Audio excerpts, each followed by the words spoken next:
Five, four, three, two, one.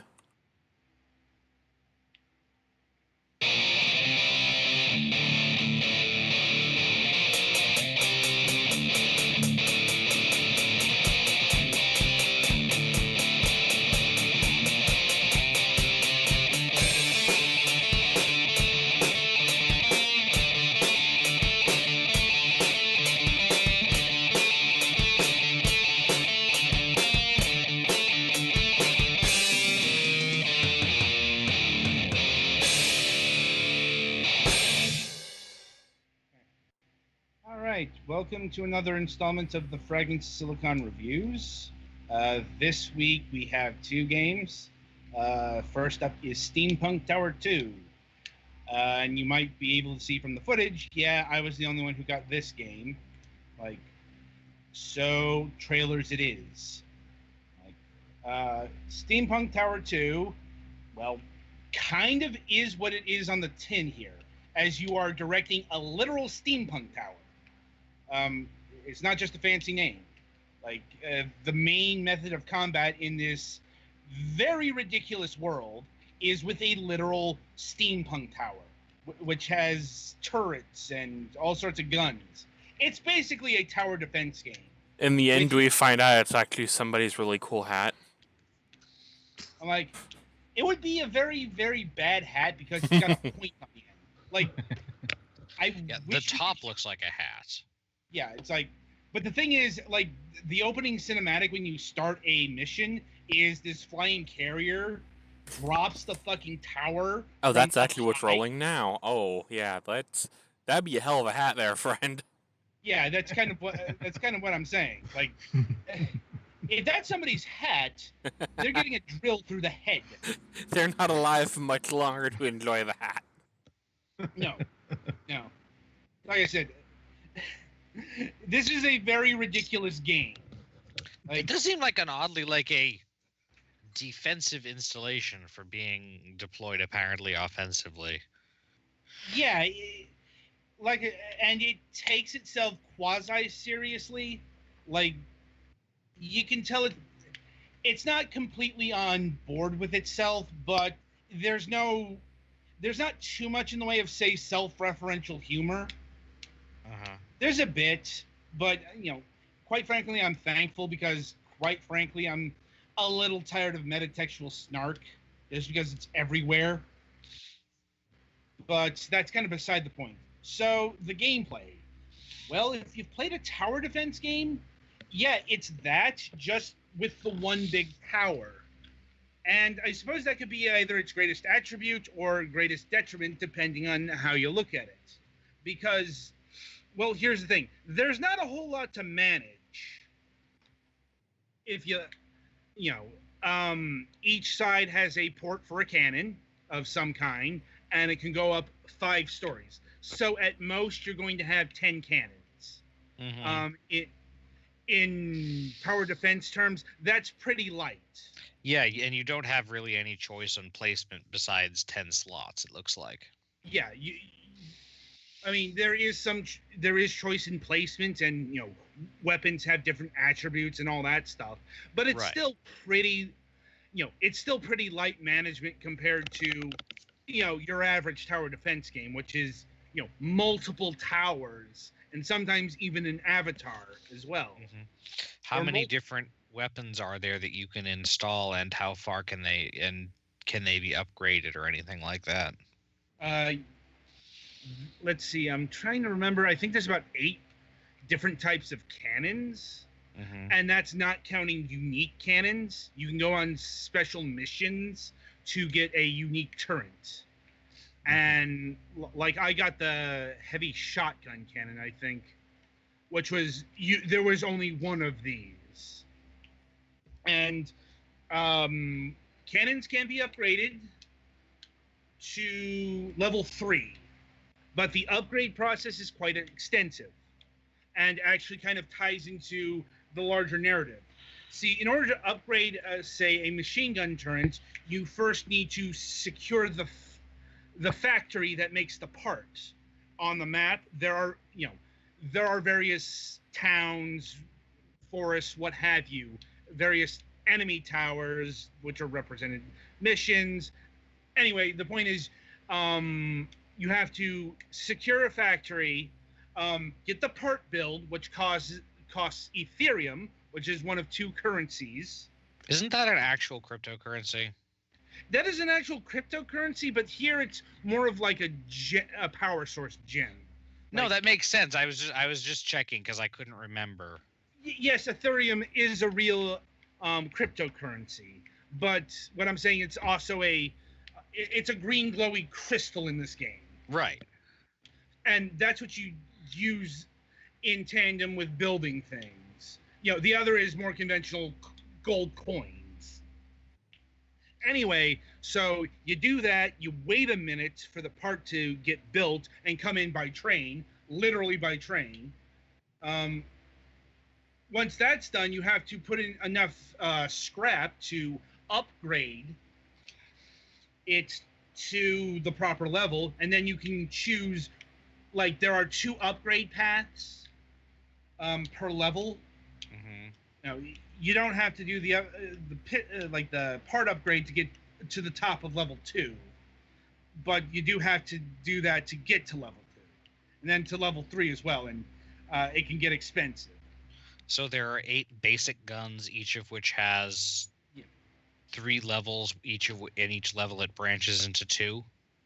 Yes, 2 upgrades, like either like more power, more ammunition, longer firing range, that kind of deal. Those are the kind of choices you're making. Okay, that sounds like actually a pretty good variety of. Yeah, and the different guns have, like the machine gun turrets. They're your basic, stock attack thing, versus the heavy bomber, which does devastation on ground forces, but is completely useless against air forces. Ditto the flamethrower for unknown reasons, even though it's a flamethrower. Makes sense that the heavy bomber isn't going to go after air targets. Less so the flamethrower. Yeah. And so you've got. Are you sort of, is this like a campaign mode where you have like towers on different battlefields at the same time, or? No, it's just the one tower. Like I said, it's incredibly limited in its scope. Then how do you get the upgrades from different places on the map? Like I said, you see the red parts? Those are factories. Like, they come in by train. I explained this. Okay, there's one shot that looks like it's an overworld map, and I was wondering how that comes into it. Like, are those all different stages, or? More or less. Like, the map is actually locked off, and you have to earn gold coins to unlock more of it.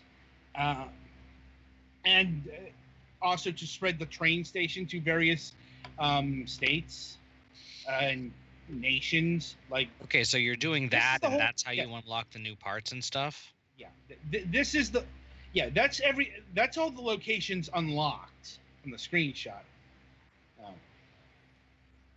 At any rate. Okay, so you're not doing it at once, but you like each one, like there are different places that you play in each place there's a tower. More or less, yes. Okay. Like, they're represented by towers on the overworld, but when you get there, that's actually your tower, and they're different colors. Like, the basic ones are briefing missions, kind of training. The gold ones are enemy takeovers. Like, every so often a province will get taken over by the enemy, and you have to retake it. The red ones are story missions, and the blue ones are extra missions, which have unique conditions to overcome. Okay. Like, you have limited resources, you're limited by turrets, you're limited by time, that kind of thing. They're not too common, but the reward there is the aforementioned unique towers. Anyway, getting back to the core gameplay, even though it's limited in its scope, it still plays out like a tower defense game. Like, you are running cannons of various sorts. They are destroying the enemies.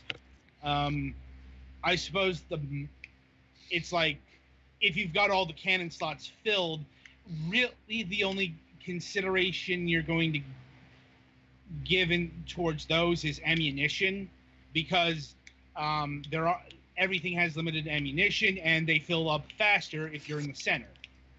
Like now, do you end? Hang do you on, like? I'm not done.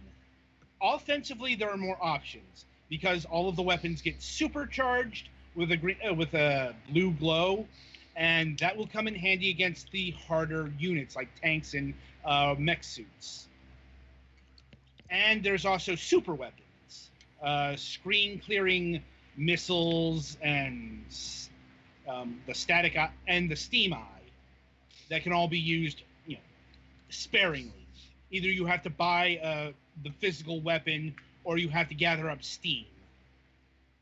Or you can buy more steam. They're basically all you're getting surrounded, screen clearing weapons. Now you were asking, Galix? Now, do you on any given place where you have a tower, when you go into a level, does that level end, or do you just keep going? The level will end. It's a traditional wave-based structure or survival timer. That is to say, you're in an area for 3 or 4 minutes. You've got to last until then. And of course, the last few seconds are fairly harrowing. Now, then, after you unlock new parts or stuff, do you ever have to? Then you might have to go back to an old place, or? You might have to grind, yes, because parts get expensive. Unlocking new bases to get the upgrades is expensive. Everything costs money, and it's not too bad in the beginning game, but by mid game, yeah, it can get grindy. Okay. So you don't have to jump around between places, but you do have to go to different places at certain times. More or less, as far as actual missions, moving the plot forward. Now that continues out towards the zones you've recently unlocked. If you're getting missions in storyline missions in France, you're not going to get those in Spain anymore. Spain is your home country for unknown reasons. From what I've gathered and researched, the developer's Russian. Well, clearly Spain is where they specialize in steampunk stuff. I guess. And there's a story and there are characters, but I'll be honest, I really wasn't paying attention to that. I'm not saying it's threadbare, I just found it really uninteresting. In steampunk Spain, windmills tilt at you. Yes. Let's see.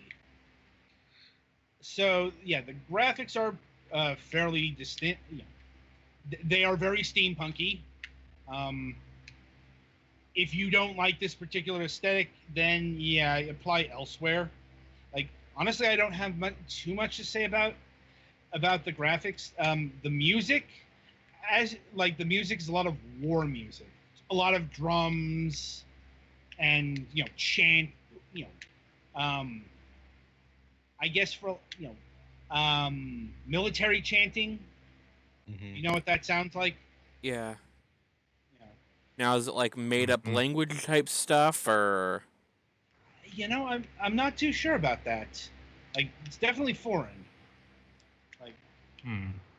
But very low key stuff. Very drums, percussion, very 4/4 time. War sticks. Yes, because 4/4 time is a march. Yeah, I think marches are actually 2/2, but that sounds very similar. Whatever time, 2/4 time. Look, it's been a long time since music class, but I do know it's in that. It's in the signature of a march. That's the important part. Everything in here is to invoke an aura of war. Now, the weird thing about this game is it's clearly a mobile game that doesn't have a mobile version. Oh, it's one of those. Well, see, Yeah, there are a few tells. It's not as bad as some games we've reviewed on the show, but there are some tells that really signify that this was made for a mobile device first. And the chief among them is when the reward section after you complete a mission, because it's tap to unlock. Yeah. Yeah, or click to, it's like click the icon to unlock. Like that is such a dead giveaway that this was meant for iOS first, or at least is taking a lot of cues from that. Right. It's something that's iOS and Android ready. Not surprising since it's a tower defense game. Also, moving cannons is you slide. Like everything here is very touch friendly, and thankfully, outside of the tap to unlock reward thing, it's all pretty seamless when it comes to a mouse. Once again, tower defense games from from mobile devices tend to translate pretty well to Steam. I've played some of them, like the iBomber games. They played well enough on Steam. It's just